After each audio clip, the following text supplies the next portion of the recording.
you know what it's like to be a woman. I think the Barbie movie does a really great job of painting a nuanced picture, and it does a job of telling a story about how the world is rather than necessarily how we want it to be. But I would encourage you, for every time you think that it's impossible to be a woman, for all the aforementioned reasons that you already know, consider the idea or the possibility that it is hard to be a man as well. It's just a different kind of hard. It's hard to want to be the world's best husband and do everything right and still find that you're attracted to other people. Does that make me a bad guy? I think it makes me a guy, but someone else will say that I'm a bad guy because I find myself attracted to other people. I don't act on it. I'm never going to act on it, but these are things that are worth saying out loud.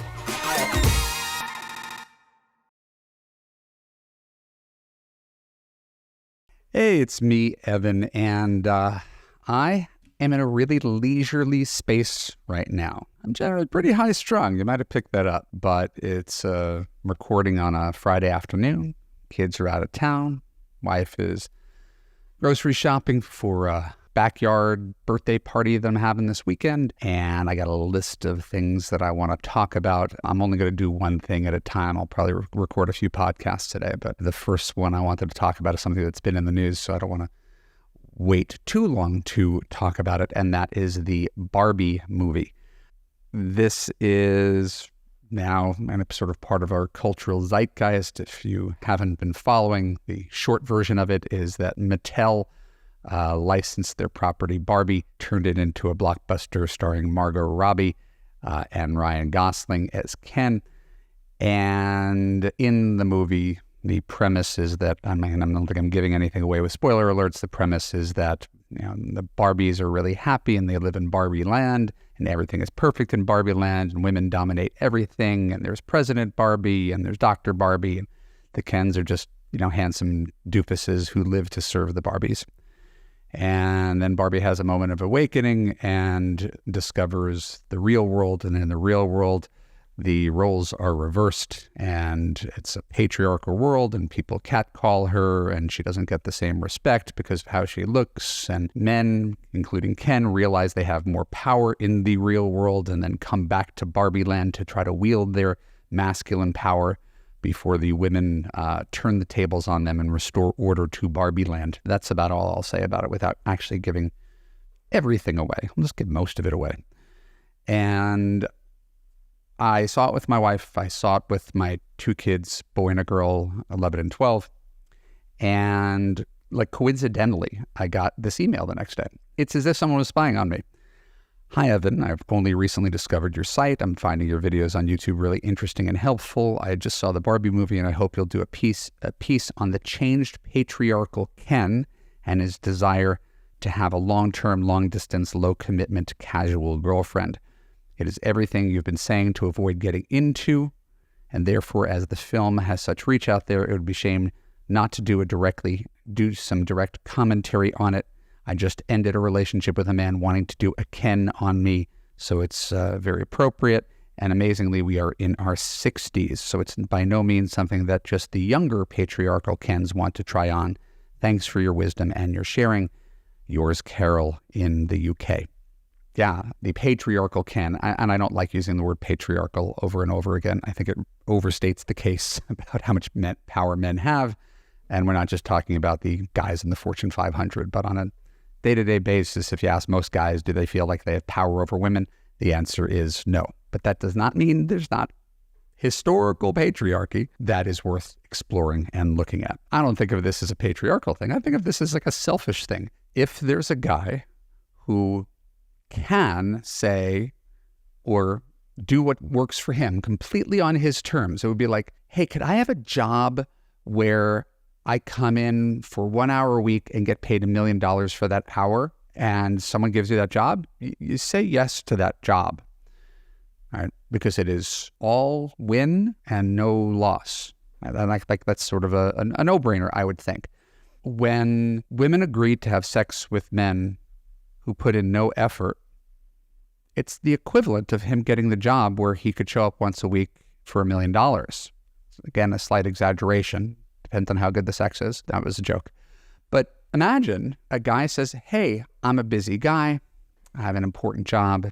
I travel, responsible for my kids. All the time I got, is to be able to see you on Friday night every other week and occasionally text you. Right? Or I'm out of town and I really like you and I don't need anybody else. I'll be exclusive with you. I just, right now I'm not in a position to, because we're in different cities, I kind of like come in, every once in a while and we'll have an amazing weekend. And as long as you're cool with that, I'm cool with that. And the woman thinks, oh, we have a connection. Maybe he'll fall in love with me and he'll move to my city for me, or he'll quit his job that has him working 70 hours a week. And there's all this wishful thinking about hoping that men change. It's not really how it works.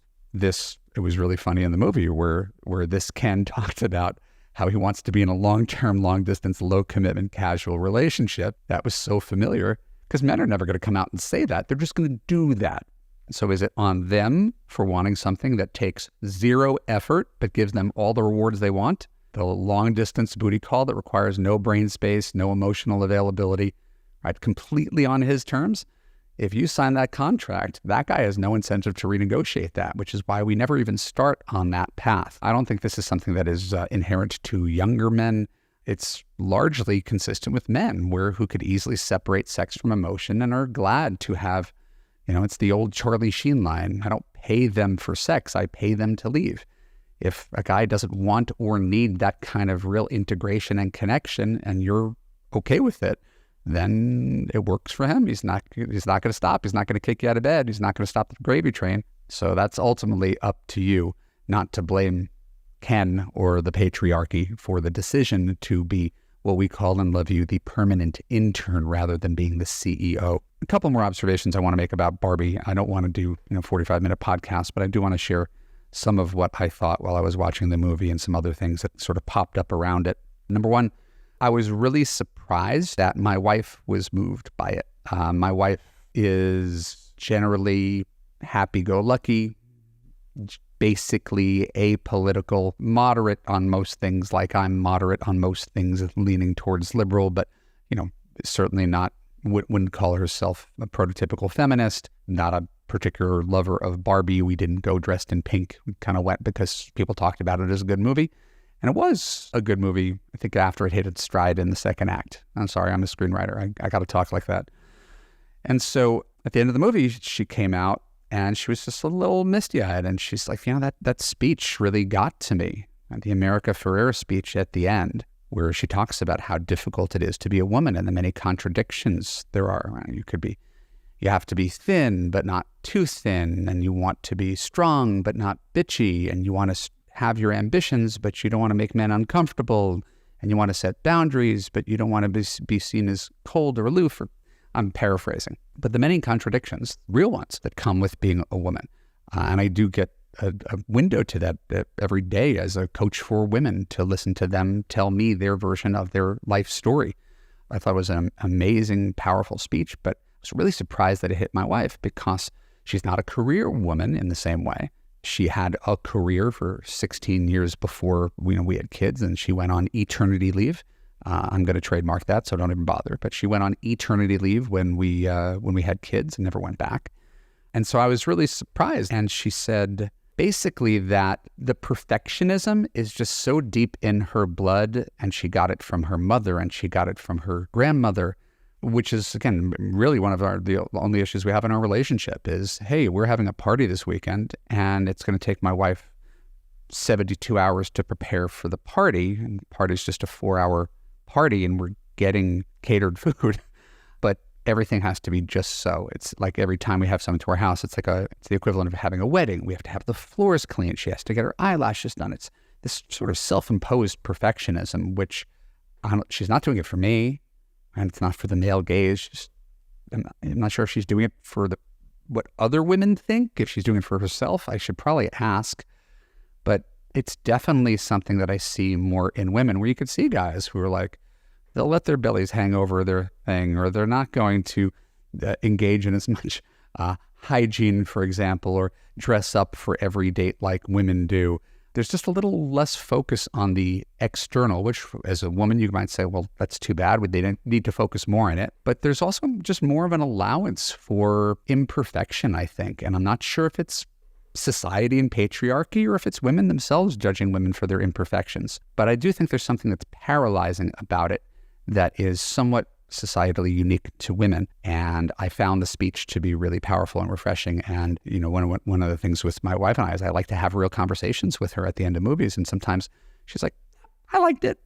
That's her version of a conversation. With this one, we actually sat in the kitchen and talked for about 25 minutes afterwards. And it made her sad for our daughter who's growing up, and she's 12 right now. And she saw the movie, but, wasn't as impacted the same way because she hasn't been hit by the world as it is, and mean girls and scummy boys and body issues. She's just right on the cusp of that. So my wife was kind of like teary-eyed for my daughter about what she's about to face as well. That was the family take on it.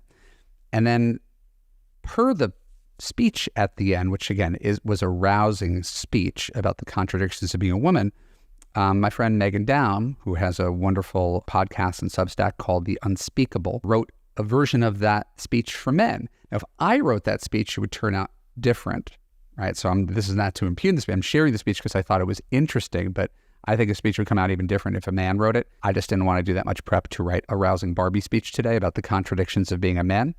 Maybe another time. But here's what she wrote about why it's hard to be a man. And this is really taking the cadence of the original speech. So if it sounds stylized, it's because the original speech was stylized and she just substituted male-sounding things into it. It is literally impossible to be a man. You're so strong and so capable, and it kills me that you don't think you're good enough. Like, we always have to be extraordinary, but somehow we're always doing it wrong. You have to be ripped, but not too ripped. And you can never say you want to be ripped. You have to say you want to be fit, but you also have to be ripped. Though nothing's more important than being tall. You have to have money, but you can't ask for money because you shouldn't have to ask. You should just earn it and keep earning it. You have to be a boss, but you can't be an asshole. You have to lead, but you can't be seen as a bully or insensitive or old-fashioned or just not getting it. You're supposed to love being a dad, but God help you if you want to stay home with your kids or take paternity leave. You have to be in touch with your feminine side, but also be the protector. You have to answer for women's bad behavior, which is insane, like sometimes literally insane. But if you point that out, you're accused of not listening, not caring enough, or of gaslighting. You're supposed to be good-looking for women, but not so good-looking that you seem unserious or vain, like you're overcompensating for something else. You have to distinguish yourself without seeming like you're trying too hard. You have to make your accomplishments known without bragging or coming across as desperate. You have to win at the game by making sure that you know the system is rigged in your favor. You have to say this even if it's not rigged anymore, or at least doesn't feel that way. Or maybe it is rigged, which means you don't actually deserve anything you've ever gotten, but you got it anyway. Or maybe you didn't. But in either case, you have to be grateful. You have to understand that for all this power you supposedly have, you don't actually have much power when you're young. You have to grow into your power, and until then, you endure years of humiliation. And still, you have to time things just right, because older is not the same as old. Older could work for a while, but once you hit old, you go back to being humiliated and stay that way until the end. You never have to get old, never be rude, never show off, never be selfish, never fall down, never fall, never fail, never show fear, never cross a boundary without permission. It's too dangerous. It's too contradictory, and nobody gives you a medal or says thank you. And it turns out, in fact, that not only you're doing everything wrong, but everything is your fault. I think that's a start. And I appreciate my friend Megan for writing that. This isn't like a men's rights activist podcast. I'm a male dating coach for women. And a good portion of my job is explaining, right? Genuinely mansplaining, because people want to know, what is he thinking? And sometimes what he's thinking is different than what you're thinking. Why? Because he's a different person and he's a different sex, right? And he has a different life experience. And it doesn't mean the thing that he's thinking is wrong just because it doesn't agree with you. There are times that men are absolutely wrong, right? There's no defense of cheating. There's no defense of sexual assault. There's things that there's absolutely no defense of. But when it comes to things that are a matter of opinion, just because he thinks something, because he thinks doing a casual relationship is perfectly fine for his needs, doesn't mean he's an evil person. It doesn't mean he's trying to hurt you or trying to use you. It doesn't mean he can't say legitimately that he loves you. It just means he's not going to tell you to stop seeing him just because he doesn't intend on marrying you. You have to pay attention to whether you're dating a guy who wants the same thing that you do and is headed down that path. You have to pay attention to how he's treating you. Went out with 300 people. It would be very easy to call me a player. I never felt like a player. I felt like a sincere marriage and family-oriented guy who was not going to remain celibate for as long as it took me to find a wife. And so I dated a lot and I had some fun. But if I'm the person who doesn't call someone after a date, suddenly you could say, well, whatever you want about me, which may or may not have a basis in truth. And this is part of the danger, especially I'm talking very specifically about dating. And so for my experience as a man, that's all I got, is that you know what it's like to be a woman. I think the Barbie movie does a really great job of painting a nuanced picture. And the Barbies are a caricature. Ken is even more of a caricature. The patriarchy is more of a caricature. But it does a job of telling a story about how the world is, right, rather than necessarily how we want it to be. But I would encourage you, for every time you think that it's impossible to be a woman, for all the aforementioned reasons that you already know, consider the idea or the possibility that it is hard to be a man as well. It's just a different kind of hard. It's hard to be the breadwinner all the time, pay for your own birthday gifts. It's hard to feel the pressure of having to support your family and pick up the check every time and to plan everything and to plan every date and to pay for college myself and to pay for our retirement myself. And that's the bargain I struck. I'm not really complaining. I'm just saying that's a lot of pressure if I have a bad month. It's hard to want to be the world's best husband and do everything right and still find that you're attracted to other people. Does that make me a bad guy? I think it makes me a guy, but someone else will say that I'm a bad guy because I find myself attracted to other people. I don't act on it. I'm never going to act on it, but these are things that are worth saying out loud. There's many things that come with being a guy, where certainly it's showing vulnerability, showing emotion. I'm like a crazy sports fan. You wouldn't know that from the podcast, but I know everything about sports. Big New York sports guy. I went to Duke, like really into sports. But there's only so much you could talk about sports. And so I remember years ago, I was watching football with a bunch of guy friends, and I was doing some self-help because that's who I am. And I asked one of my guy friends, I was like, so, I'm really trying to get feedback on myself, constructive feedback. And the guy was like, yeah, all the guys think you're kind of like a chick. And I was like, what, huh? What? You're always like going deep and want to talk about feelings and asking everybody about their relationships. And I was like, there's only so long we could talk about Aaron Rodgers' passer rating, right, on Saturday, or our fantasy football teams. Like, eventually I want to talk about something real. And they're like, yeah, that's why you're a chick.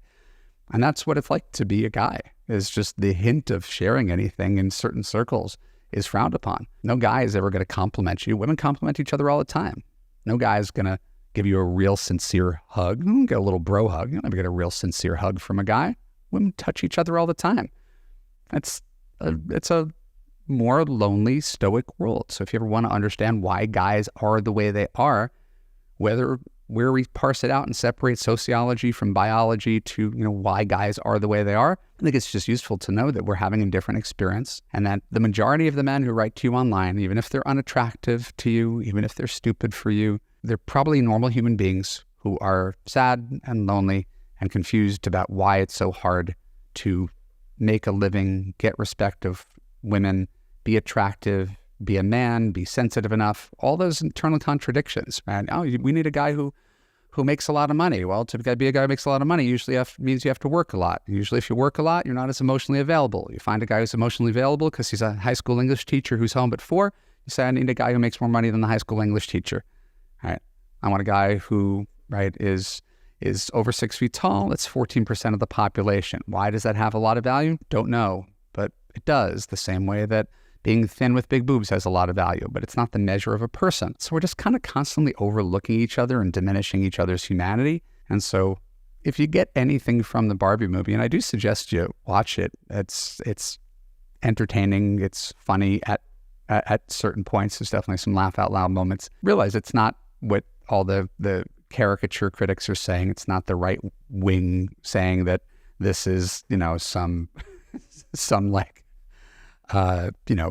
woke movie, and it's not the left wing saying that, men are all bad. It's nothing like that at all.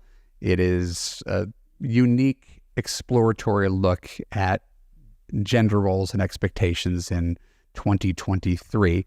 And if you are a woman, and you find this topic as interesting as I do, you might want to check it out in a theater and go to a big Barbie party and wear your pink so that you could really get the full experience out of it. I did not have that experience. Nonetheless, I thank you for listening to me on the Love You podcast today and my thoughts on Barbie. I've been spending my whole life thinking, when am I going to ever publicly be able to talk about Barbie? Today was the day. I look forward to hearing your thoughts and your comments below, and I look forward to seeing you on the next Love You podcast. Thanks a lot.